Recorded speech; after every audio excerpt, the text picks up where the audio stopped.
Good evening, Facebook, YouTube, Daily Motion, and Twitter. This is Rich again, back for your third and final video blog of the night for February 14, 2015, around 8:38 p.m. in Billerica, Massachusetts. Snowing out. Going to have a little lull between midnight and 4 until the snow ramps up again. The blizzard of 2015 Part 2 will happen Sunday morning. Some news to report: the UMass Lowell Riverhawks men's basketball team beat Hartford, the University of Hartford, by the score of 69-63 today. UMass Lowell Riverhawks beat the UMass Minutemen hockey team by the score of 7-1. Portland Trail Blazers have put in a bid for the 2017 NBA All-Star Game, and Kevin Nash is rumored to be going to the WWE Hall of Fame. He might be the next inductee to be announced on television, and Kevin Nash probably going to WWE Hall of Fame as Diesel. That's about it on that. My third and final video blog of the night is the second personality profile I'm doing today because of Valentine's Day, and this one is about WWE Hall of Famer Greg the Hammer Valentine. Greg the Hammer Valentine is one of the most famous heels in the world of professional wrestling. He had an over 30-year career as a sports entertainer, was a rugged wrestler, a heel most of the time, but real respectful. And Greg comes from a wrestling family. His father was the late, great Johnny Valentine, who was a long-time wrestler for over 30 years and stuff. Greg was born in Seattle, Washington, under the name Johnny Winskiki Jr., and he grew up in Texas. Greg wanted to be a professional wrestler like his father Johnny, but at first Johnny refused for Greg to get involved in the world of wrestling. But when Greg dropped out of college, Johnny told him to go for his dreams. Greg was trained for the world of professional wrestling by the legendary Stu Hart in the Dungeon in Calgary, Alberta, Canada, and also by the original Sheik in Detroit. Greg the Hammer Valentine made his debut in 1970, and he wrestled King Kong Mosca Angelo, and Angelo beat Greg the Hammer Valentine. And Greg went to several regional territories in the United States, in the Northeast, and the Detroit territory, and championship wrestling from Florida. Greg at first wrestled under other names like Babyface Nelson, Johnny Fargo, Johnny Valentine Jr., and Greg the Hammer Valentine. At first, Greg didn't acknowledge he was Johnny's son. Actually, he said he was his older brother. Greg wrestled at Madison Square Garden the first time in April of 1975, and Greg got his first break for a big-time performer in 1976 in the Mid-Atlantic territory after his father, Johnny, got involved in a plane accident, which ended his career and left Johnny paralyzed for the rest of his life in a wheelchair. Also in that plane crash was Ric Flair, the Nature Boy. Greg wrestled for Mid-Atlantic on and off for several years. He formed a tag team partner with Nature Boy Ric Flair, and they won several Mid-Atlantic Tag Team Championships. And also Greg won the U.S. Championship and also the Mid-Atlantic Championship, and also Greg became the most hated wrestler in the Mid-Atlantic territory when he put the figure 4 leg lock on Chief Wahoo McDaniels in 1977, breaking Wahoo's leg. This was a famous angle. Greg got a t-shirt that says, "I broke Wahoo's leg." And in 1979, Greg moved to the Northeast to wrestle for the WWE. He took the late great Grand Wizard of Wrestling as his manager, and he did the exact same thing to Chief Jay Strongbow, who was the number 2 babyface in the WWE. He broke Chief Jay Strongbow's leg in a famous angle as well. Greg had several matches with WWE champion Bob Backlund. They wrestled in Boston, New York, Philadelphia, all around the circuit for several Broadways, which was a 1-hour time limit draw. And then in the rematch, Backlund somehow won, retained the title. Then Greg Greg feuded with Chief Jay Strongbow, the returning Chief Jay Strongbow, in several Indian strap matches, which were classics. Some were double disqualifications. Some Chief Jay beat Greg easily and stuff like that. 1980, Greg returned to the Mid-Atlantic Championship Wrestling area. He actually became a face, and he reformed his tag team partnership with Ric Flair, but it was short-lived. They won a couple of Mid-Atlantic Tag Team Championships, but eventually Greg the Hammer Valentine turned on Ric Flair, and he joined forces with Gene Anderson, Superfly, Jimmy Snuka, and Ray Stevens, and they had a famous angle that broke Ric Flair's nose with a cane. And also at Mid-Atlantic, Greg Valentine got the nickname the Hammer because it was Bob Carter who said, here with like the forearms with Greg the Hammer, oh, here comes Greg. He says that Greg's smashing him like a hammer. And that's how he got the name Greg the Hammer Valentine. In the fall of 1981, Greg returned to the WWE. He reunited with his manager, the Grand Wizard of Wrestling. And on October 19th, 1981, Greg the Hammer Valentine wrestled Bob Backlund for the WWE Championship at Madison Square Garden. The referee got knocked out, and Bob pins Greg for the 1, 2, 3. Referee was still dazed and confused.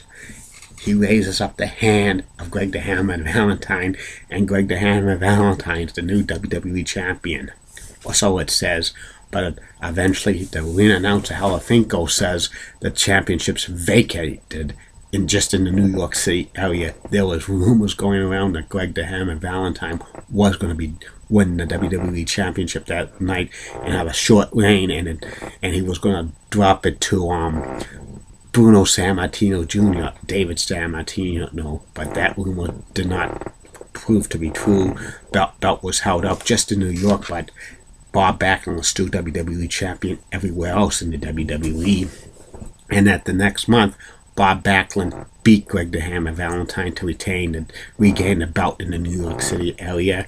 They had several steel cage matches in the territory to blow off that feud. And Greg feuds with WWE Intercontinental Champion Pedro Morales on television. Greg delivers the pile driver on the concrete floor to Pedro Morales. That was an extreme move back then, but the Hammer was unsuccessful in getting the title from Pedro Morales.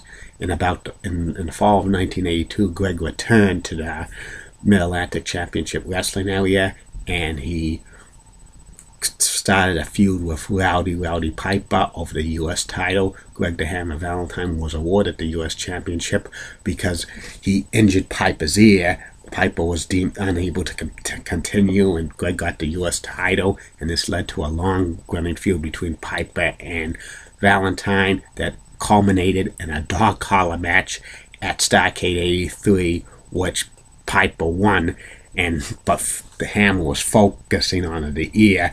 The announcers were saying Piper was losing his equilibrium and stuff like that. Partial healing loss. It was just an angle. Piper could very fine. It was just an angle probably to get Greg over as a heel.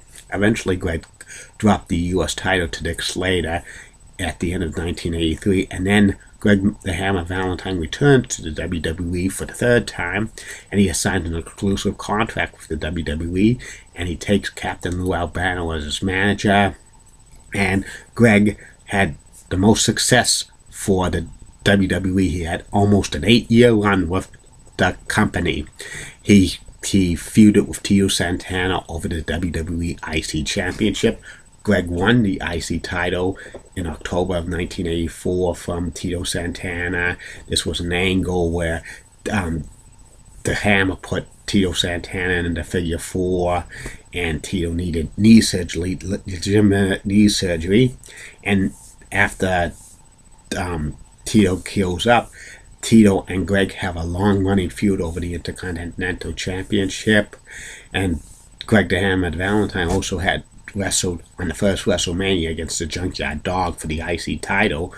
Hammer lost the match by disqualification. I'm very surprised they didn't have Tito and Greg the Hammer Valentine at WrestleMania 1.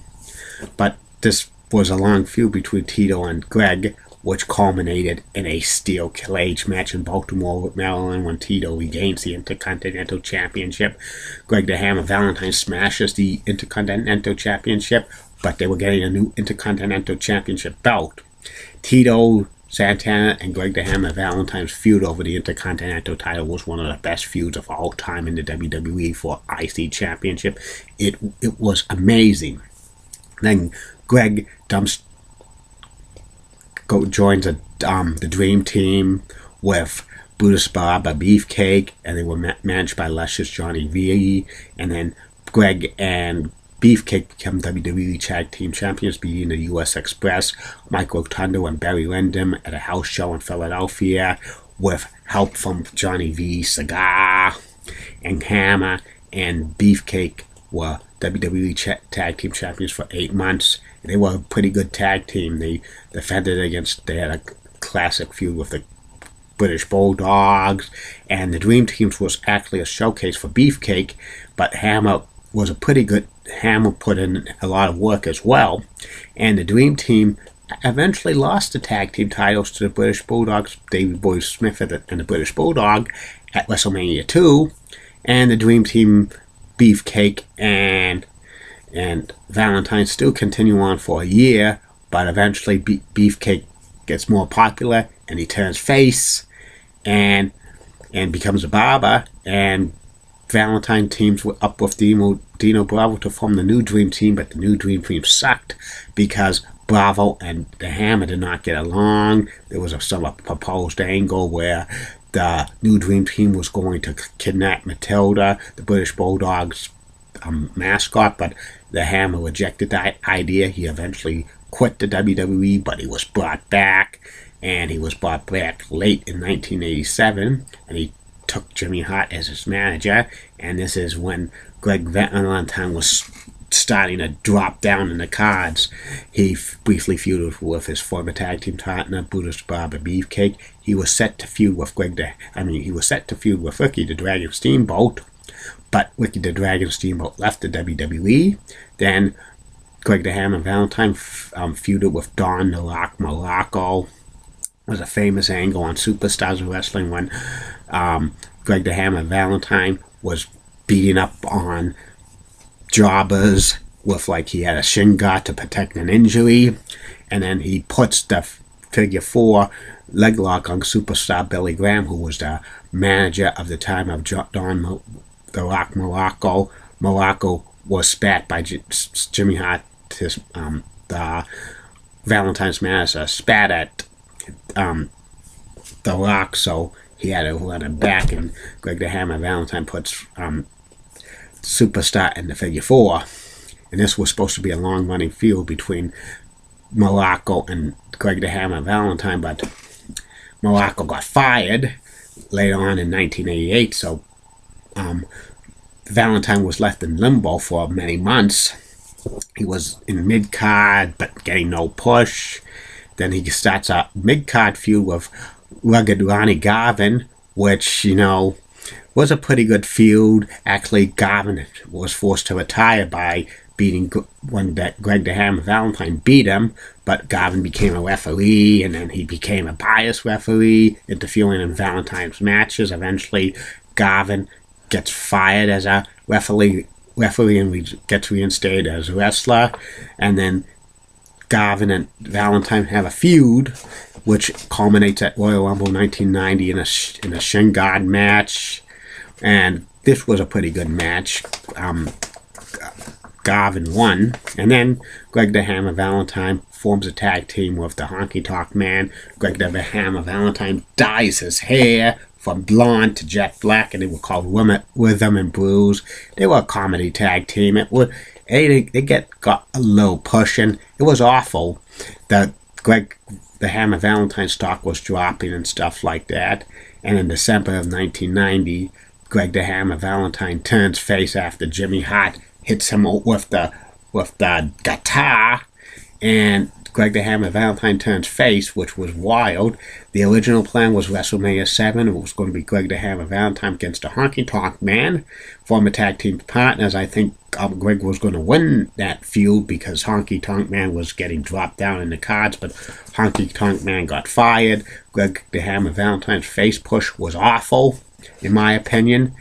He gets squashed by Earthquake at WrestleMania 7. And then he becomes basically a jobber to the stars.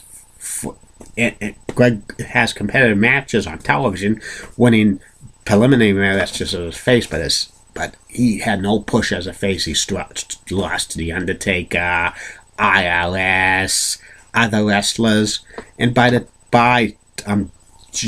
January of 1992, Greg the Hammer Valentine's gone from the WWE after 8 years. He resurfaces in WCW as a heel again. He forms a tag team with the Taylor-made man, Terry Taylor. They have a decent one as the U.S. Tag Team Champions, but at that point, the U.S. Tag Team Championship was just a joke, and Greg was having solid matches and stuff. They dropped the U.S. Tag Team Championships, Taylor and the Hammer, to the Fabulous Freebirds at Wrestle War 92 pay-per-view, and it was planned for a feud between Greg the Hammer Valentine and Terry Taylor, which Taylor was supposed to turn face and feud with the Hammer, but Taylor was fired by WCW, and then they aborted plan. Then they did try to put the Hammer with a feud with Dustin Rhodes, but that didn't work out, and then eventually the Hammer was released from WCW in late 1992, and that was it for the Hammer in a major wrestling promotion in the United States. He wrestled several independents. He was brought back to the WWE on occasions and stuff like that, but he just got no push whatsoever. Later on, he was used for like enhancement talent for WCW for a few years. He's basically wrestled independents ever since, and he semi-retired to Greg the Hammer Valentine. In 2004, the Hammer became a WWE Hall of Famer, which was well deserved, and Greg the Hammer Valentine dedicated his Hall of Fame induction speech to his father, Johnny Valentine. He says, "This one's for you, Pops." Greg the Hammer Valentine is a legend in the world of professional wrestling. One of the best top 10 heels of all time. 3 times he was most hated wrestler by PWI in 1975, 1979, and 1983. He was one of those wrestlers who, he should have been a career heel, but I don't know why the WWE turned him face in 1990 and 1991. It was awful, in my opinion. They probably, they buried Greg the Hammer Valentine when they turned him face. He wasn't a face. He was a long-time heel, but maybe they needed to do something to freshen him up and stuff, but I didn't like that. And that's about it on Greg the Hammer Valentine. Be back tomorrow for Facebook friends and YouTube followers. 3 more video blogs. First video blog will be about the top 10 greatest NHL captains of all time, and 2 surprises. I won't tell you what it is until the final Facebook status. And coming soon to these video blogs, Julie Bratton and Heidi Pratt. Good night, everybody. See you tomorrow.